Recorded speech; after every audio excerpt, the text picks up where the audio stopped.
आज the John एंकरबर्ग show में परमेश्वर ने सटीक भविष्यवाणी दी सैकड़ों साल पहले ही उस खास व्यक्ति के बारे में जिसे वो पृथ्वी पर भेजने वाला था, जिसे मसीहा कहेंगे। परमेश्वर ने कौन सी सटीक भविष्यवाणी दी थी? हिब्रू वचन में वो कहां पाए जाते हैं? जिन यहूदी लोगों को भविष्यवाणी दी गई थी, क्या उन्होंने जाना कि उन्हें विशेष प्रतिज्ञाएं दी गई है जो आने वाले मसीहा के बारे में दर्शाती हैं? इस सीरीज में हम देखेंगे 16 भविष्यवाणियां जो यहूदी लोगों को दी गई थी। आदम से अब्राहम तक, मूसा से दाऊद तक, यशायाह से दानियल और जकरिया तक। हम देखेंगे कि ये भविष्यवाणी महत्वपूर्ण है। ये साबित करती है कि यीशु ही परमेश्वर का मसीहा है। मेरे पहले मेहमान हैं डॉक्टर वॉल्टर काइजर। ये एक थियोलॉजियन है, बिब्लिकल स्कॉलर है हिब्रू वचन में आज अमेरिका में। डॉक्टर काइजर प्रेसिडेंट एमेरिटस और अद्भुत प्रोफेसर हैं पुराने नियम के गॉर्डन कॉन्वेल थियोलॉजिकल सेमिनरी में हैमिल्टन मैसाचुसेट्स में। और दूसरे मेहमान हैं डॉक्टर डेरिल बॉक। ये एक लीडिंग थियोलॉजियन और बाइबल के विद्वान हैं नए नियम के वचनों पर। ये सीनियर रिसर्च प्रोफेसर हैं नए नियम के स्टडी में और एग्जीक्यूटिव डायरेक्टर है cultural engagement Dallas theological seminary, Dallas Texas में।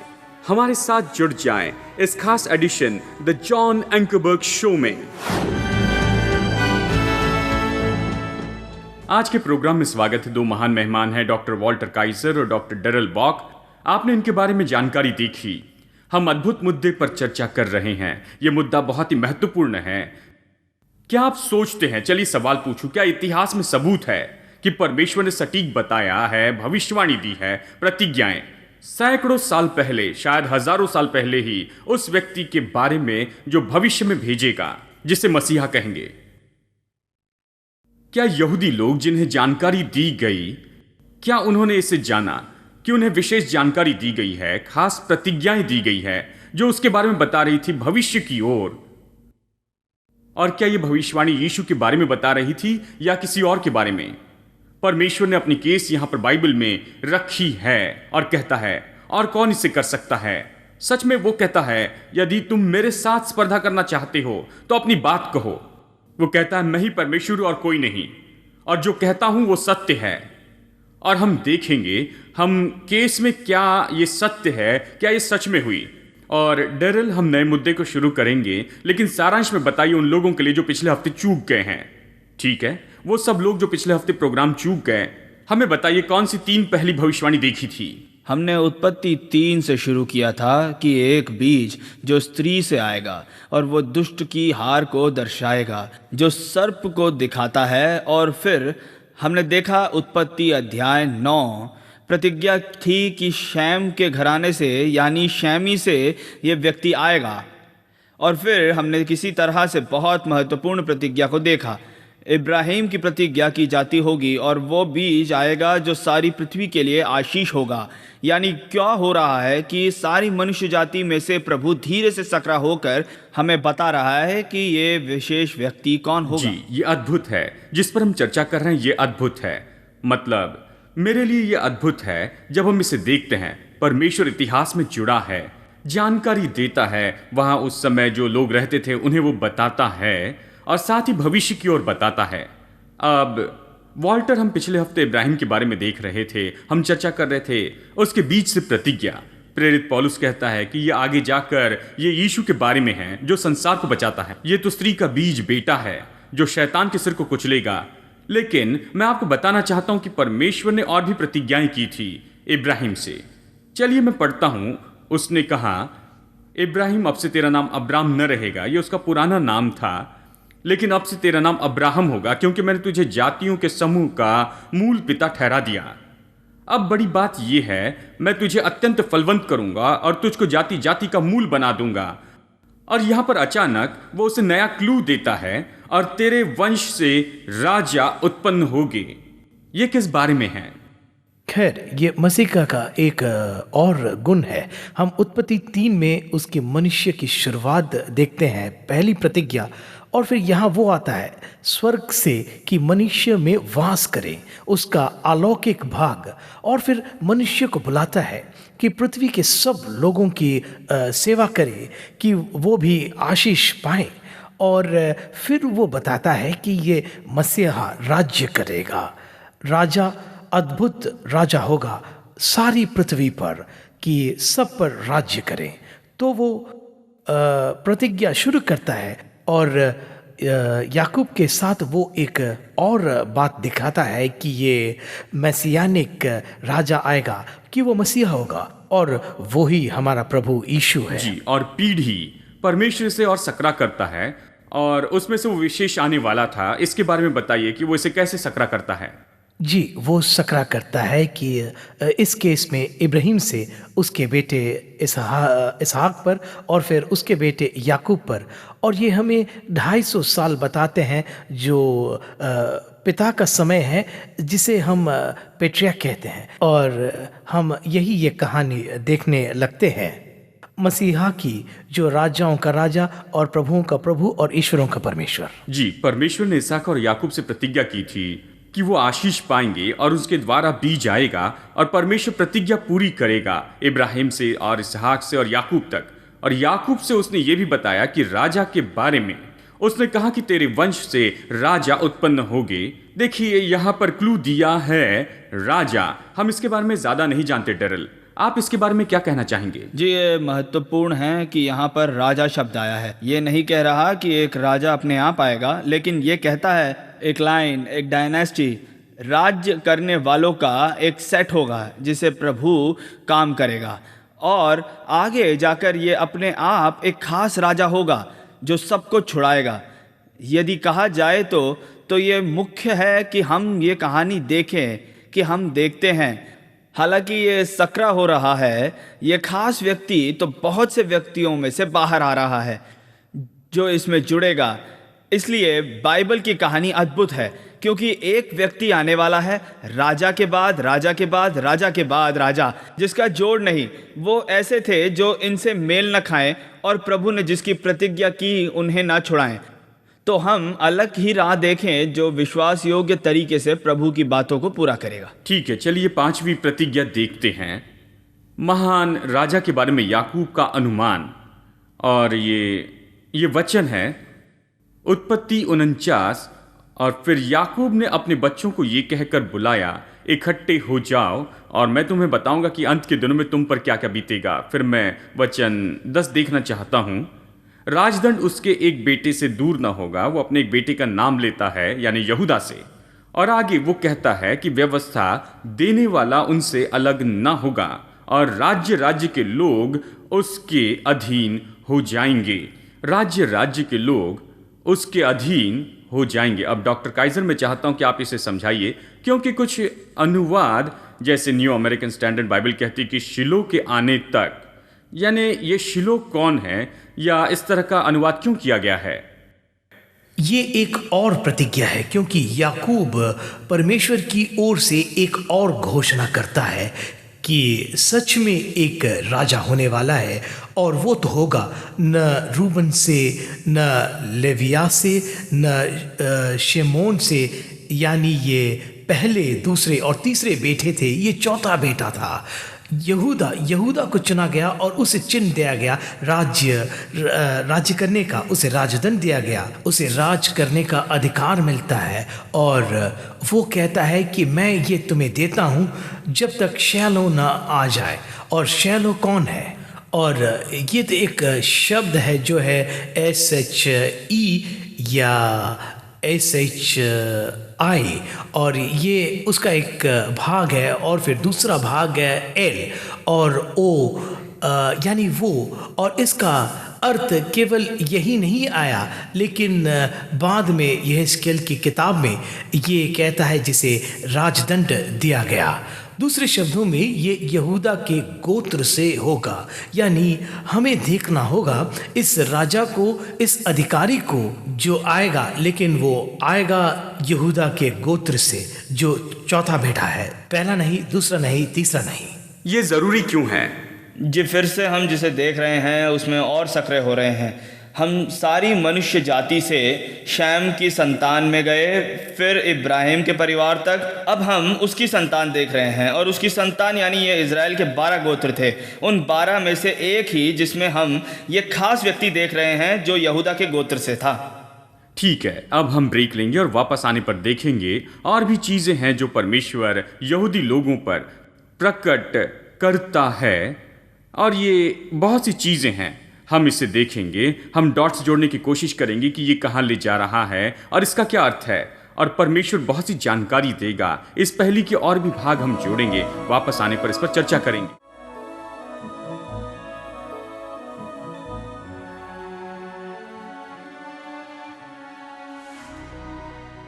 ठीक है, हम चर्चा कर रहे हैं डॉक्टर वॉल्टर काइजर से और डॉक्टर डेरिल बॉक्स से। हम मसैनिक भविष्यवाणी पर चर्चा कर रहे हैं जिसे परमेश्वर ने बाइबल में रखी है। मतलब क्या ये सच है? क्या ये सच में हुआ है? क्या परमेश्वर ने इन लोगों को ये जानकारी दी है? क्या ये वचन में लिखी गई है हजारों साल पहले ही, जिसे आप अभी पढ़ सकते हैं और खुद जांच सकते हैं? जवाब हाँ है, और हम इसे देख रहे हैं। ये हमारे साथ में जुड़े हैं। पहली बात जिस पर चर्चा की थी, उत्पत्ति 3:15, यानी स्त्री का बीज जो आएगा वो सांप के सिर को कुचलेगा। ये एक मनुष्य होगा, खासकर बताया है ये शेम के तंबू में वास करेगा। प्रभु इसे सकरा करके शेम में लाता है, या ग्रीक तरह से कहे तो सेमाइट से, अब्राहम के वंश से। प्रभु कहता है कि इस एक व्यक्ति के वंश से जो आएगा, जो सारी पृथ्वी को आशीष देगा। इसहाक से, इश्माइल से नहीं, याकूब से, एसाव से नहीं, यानी इसहाक का आधा वंश हटाया गया। और हम राजाओं के बारे में चर्चा कर रहे हैं, और हम यहाँ पर स्क्रीन पर वचन भी देख रहे हैं। यहाँ पर एक अजीब मनुष्य का नाम आता है जिसका नाम है बिलाम। ठीक है, इस्राएल के भविष्य के राजा के बारे में बिलाम की भविष्यवाणी ये पाई जाती है गिनती में, उत्पत्ति, निर्गमन, लय व्यवस्था, गिनती 24:17 में। और यहाँ बिलाम की भविष्यवाणी है, वचन 17 से शुरू होती है। मैं उसे देखूंगा परंतु अभी नहीं, मैं उसको निहारूंगा तो सही परंतु समीप होके नहीं। याकूब में से एक तारा उदय होगा और इस्राएल में से एक राजदंड उठेगा। और वचन 19 में वो कहता है, याकूब ही में से एक अधिपति आएगा और नगर में से बचे हुओं का भी सत्यानाश करेगा। डॉक्टर काइजर, इसके बारे में बताइए। जी, ये परमेश्वर की योजना की छठी प्रतिज्ञा है। ये योजना बन रही थी और इसमें व्यक्ति के बाद व्यक्ति जुड़ रहे थे, और हमने देखा है कि इसने ये विचारधारा जोड़ी है। और यहाँ एक अद्भुत व्यक्ति आता है, और ये तो यहूदी नहीं है, ये तो गौइम यानी अन्य जाति था, और वो आता है ऊपर से, यानी वर्तमान के उत्तरी इराक से, और वो नीचे आकर ये भविष्यवाणी देता है। और वो कहता है कि एक तारा याकूब से आएगा। खैर, ये राजा के बारे में बताने वाली भाषा थी, अधिकारी, और इसे स्पष्ट रूप में बताएं। और इसके साथ कहता है एक राजदंड इस्राएल से आएगा। शायद कहे मुझे समझ नहीं आया। ठीक है, वचन 19, याकूब से एक अधिपति आएगा, यानी ये भी जिसे इज़राइल को शाप देने के लिए बुलाया गया था। वो कहता है मैं नहीं कर सकता क्योंकि ये आशीषित है, लेकिन मैं तुम्हें ये बताता हूँ, तुम्हें ये मुफ्त में देता हूँ। और वो कहता है कि एक तारा आएगा, राजदंड आएगा और अधिपति होगा। और मैं आपके राजा ने इसे पैसे दिए थे कि शाप दे इन लोगों पर, उसने काम नहीं किया। इसके बजाय जो उन्हें आशीष दे रहा था प्रभु की ओर से, ये तो टाइप बाय टाइप फार्मूला से चलता है। एक तो परमेश्वर कहता है कि मैं तुम्हारे मध्य चला फिरा करूंगा और तुम्हारा परमेश्वर बना रहूंगा और तुम मेरी प्रजा बने रहोगे। यानी 3 तरीके हैं जिससे हम परमेश्वर की पूरी योजना को 3 भागों के फार्मूला में रखते हैं। ठीक है, 7वीं भविष्यवाणी अब इस समय हम देखेंगे। ठीक है, प्रभु ने हमें जानकारी दी, लेकिन अब ये जमा होने लगा है, ये इकट्ठा होने लगा है, और ये हमें बताने लगा है कि क्या हो रहा है, और ये तो चकित करने वाला है। ठीक है, ये है व्यवस्था विवरण अध्याय 18 वचन 15 में। सबसे पहले मूसा कह रहा है, वो कहता है तेरा परमेश्वर यहोवा तेरे मध्य से, लोगों से वो कह रहा है तेरा परमेश्वर यहोवा तेरे मध्य से, तेरे भाइयों में से मेरे समान एक नबी को उत्पन्न करेगा। और आगे वो कहता है तू उसकी सुनना। फिर सर्वसामर्थी परमेश्वर ने लोगों से कहा, मैं उनके लिए उनके भाइयों के बीच में से तेरे समान एक नबी को उत्पन्न करूंगा और मैं अपना वचन उसके मुंह में डालूंगा और जिस जिस बात की मैं उसे आज्ञा दूंगा वही वो उनको कह सुनाएगा। जो मनुष्य मेरा वो वचन जो वो मेरे नाम से कहेगा ग्रहण न करेगा, मैं उसका हिसाब उससे लूंगा। डॉक्टर काइजर, इसे आप समझाइए। ये अद्भुत है।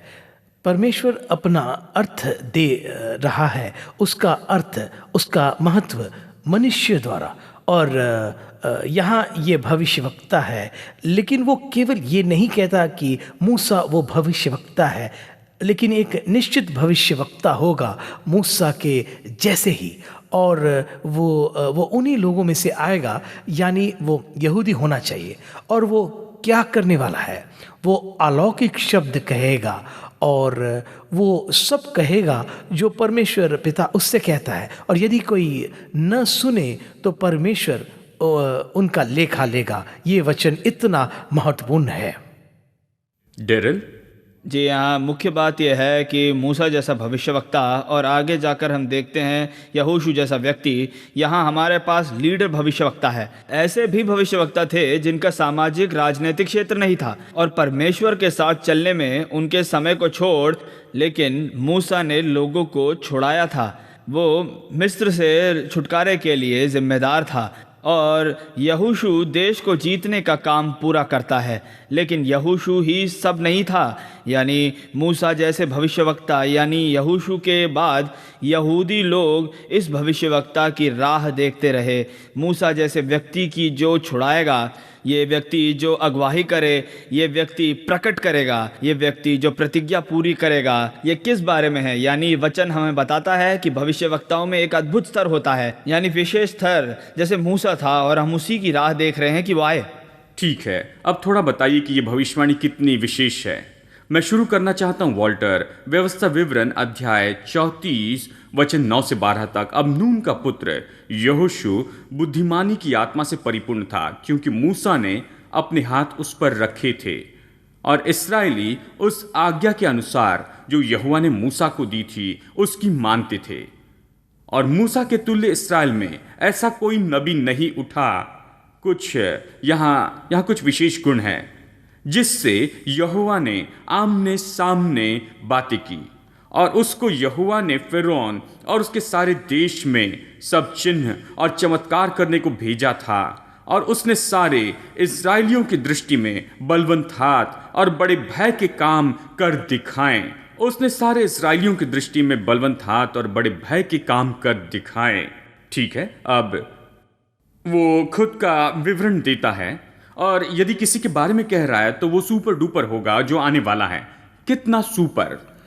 और ये एक और स्वभाव गुण है, ये जो मसीहा है जो आने वाला है, वो केवल मनुष्य और अलौकिक ना हो, लेकिन साथ ही वो राजा होने वाला था और भविष्यवक्ता भी। और भविष्यवक्ता के रूप में उसके पास अलौकिक संदेश था। और केवल उतना ही नहीं, वो उसके द्वारा अलौकिक काम करने वाला था, क्योंकि मूसा जैसे ही केवल सुपर तरीके से यदि हम देखें कि मूसा ने क्या किया था, लाल समुद्र को विभाजित किया परमेश्वर की सामर्थ के द्वारा और स्वर्ग से मन्ना बरसाया। इसके बारे में क्या, जो अब सारे स्वर्ग को हमारे लिए खोलने वाला था अपने अद्भुत कामों से। जैसे हम देखते हैं वो हम में रहने के लिए आया लगभग 3 साल तक, यानी भविष्यवक्ता के वचन और भविष्यवक्ता के काम दोनों गवाही देते हैं उसके अलौकिक होने के बारे में। ये मसीहा परमेश्वर का पुत्र होना चाहिए। और कौन इस तरह का काम कर सकता है? और कोई नहीं कर सकता है। जॉन, मैं चाहता हूं कि आप इसके बारे में थोड़ा और भी बताइए इसके पहले कि हम आगे बढ़े। जरूरी था कि वो बहुत ही बड़ा हो, मूसा से बहुत से तरीके से। कैसे यीशु मूसा से बहुत ही बढ़कर था? जी, ये दिलचस्प बात है। जब हम यीशु के समय से आते हैं, लोग तब भी उस व्यक्ति के बारे में खोज रहे थे, जो वो उसे खोज रहे थे, जो मूसा से बड़ा था, जिसे अक्सर नए नियम में वो आने वाला कहते हैं। तो यूहन्ना बपतिस्मादाता से पूछा गया कि तू वही आने वाला है? नहीं, मैं नहीं हूँ। और सच में कुछ वचन में बताया गया, वो मैं नहीं, लेकिन इस तरह तुम उसे पहचान पाओगे, तुम उसे जानोगे, क्योंकि मैं तुम्हें पानी से बपतिस्मा देता हूँ, लेकिन जो मेरे बाद आएगा वो तुम्हें परमेश्वर की आत्मा से बपतिस्मा देगा। और मैं, जानते हो, मैं भविष्यवक्ता हूँ, लेकिन मैं उसके जूते के बंधन खोलने के लायक नहीं हूँ। वो आने वाला है और वो अलग स्तर का है। फिर दूसरा उदाहरण यह है कि यूहन्ना बपतिस्मा दाता खुद यीशु से पूछता है, क्या आने वाला तू ही है या हम किसी और की राह देख रहे हैं? और यीशु ने इस सवाल का जवाब सामान्य रूप में नहीं दिया। सच में उसे पूछना चाहिए था, क्या आने वाला तू ही है, हाँ या नहीं? क्योंकि यदि यीशु से अलग तरह से पूछा जाए तो वह ऐसे जवाब देंगे जिसके बारे में सोचना पड़ेगा। यीशु ने यही किया और उसने कहा, जाकर यूहन्ना को बताना जो तुम सुनते हो और देखते हो। और वो कहता है, जैसे अंधे देखते हैं और लंगड़े चलते हैं और मुर्दा जिंदा होते हैं और कलंकों की सुसमाचार प्रचार किया जाता है। यदि आप इनमें से हर शब्द को देखें, ये सब यशायाह से आते हैं और बताते हैं कि जब छुटकारे का समय आएगा तो परमेश्वर क्या करेगा। वो हाँ या नहीं में नहीं बताता। वो कहता है, देखो वही कर रहा हूं जो आने वाले को करना है, और वो सब कर रहा हूं। ये यहाँ एक चमत्कार और वहां एक चमत्कार नहीं है, ये पूरी क्रिया है जो दिखती है कि परमेश्वर उनके माध्यम से है। जैसे वो यीशु द्वारा काम करते हैं तो यीशु मूसा से बड़ा है। चलिए आगे बढ़ते हैं यीशु की ओर। और जिन लोगों ने उसे देखा उन्होंने उसकी तुलना की वहां पर, और वो कैसे मूसा से बहुत ही बढ़कर था। जी, सामान्य रूप में यदि मूसा को नहीं देखा तो कुछ नहीं देखा, हम यही कह रहे हैं। और जब हम यीशु को देखते हैं तो उसे हर तरह का काम करते देखते हैं। हम देखते हैं पाप माफ करते, हम उसे लोगों को मुर्दा जलाते देखते हैं, हम उसे ऐसे चमत्कार करते देखते हैं जो पुराने नियम में नहीं देखे, जैसे अंधे को चंगा करना, उसे पानी पर चलते देखते हैं। ये पूरा रिज्यूमे है अलौकिक काम का और अलौकिक प्रेरणा से पाई क्रिया का, जिसमें वो जुड़ा है, वो इसमें सीधा जुड़ा है। कुछ बातें जैसे यीशु के चमत्कार, उसकी तुलना यीशु के और दूसरों के चमत्कार से करें। जब दूसरे इसे करते हैं वो इसके लिए प्रार्थना करते और वो किसी मध्यस्थ का उपयोग करते कि वो काम पूरा हो जाए। यानी हम ये देख रहे हैं कि मूसा से बढ़कर यीशु, और ये देखते हैं, और ये बड़ी बात है। जैसे यहोशू ने यरीहो के चक्कर काटे और शहरपनाह गिर गई। ये अच्छा था, लेकिन यीशु ने जो किया उसकी तुलना में कुछ नहीं था। इस विशेष अलौकिक काम में जो उसके साथ होता है ये अद्भुत था।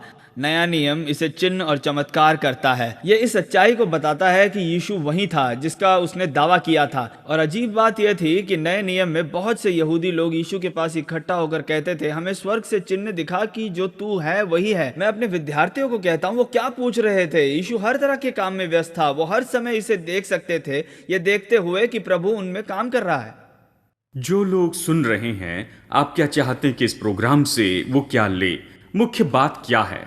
जी, प्रेरित 3 बहुत ही स्पष्ट है। पतरस खड़े होकर कहता है कि यीशु ही मूसा जैसा भविष्यवक्ता है, और अंत में वो कहता है कि यदि ये यीशु जो होने का दावा करता है, याद रखे वो थोड़े दबाव में थे क्योंकि वो दोषी थे, क्योंकि उन्होंने रोमियों द्वारा यीशु को मारा था, क्रूसीकरण किया था अगुओं द्वारा। यदि ये वही है जिसका दावा किया था तो तुम्हें उसकी सुननी होगी। ये अगुआ भविष्यवक्ता है। भविष्यवक्ता वो है जो परमेश्वर की ओर से बोलता है। जैसे पुरानी कहावत है, जब प्रभु कहता है तो हमें सुनना चाहिए, यानी सब कुछ, कि वो कौन है, वो क्यों आया है, वो हमारे लिए क्या करता है, कि पापों की क्षमा करे और जीवन में आगे बढ़े और जीवित परमेश्वर की ओर पहुंचे। ये सब यहाँ लिखा गया है। और सामान्य रूप में पतरस यही कहता है, यदि हम परमेश्वर के साथ सही तरह से रहना चाहते हैं तो हमें मूसा जैसे भविष्यवक्ता को सुनना होगा। वॉल्टर, इस वचन के बारे में आप क्या कहेंगे?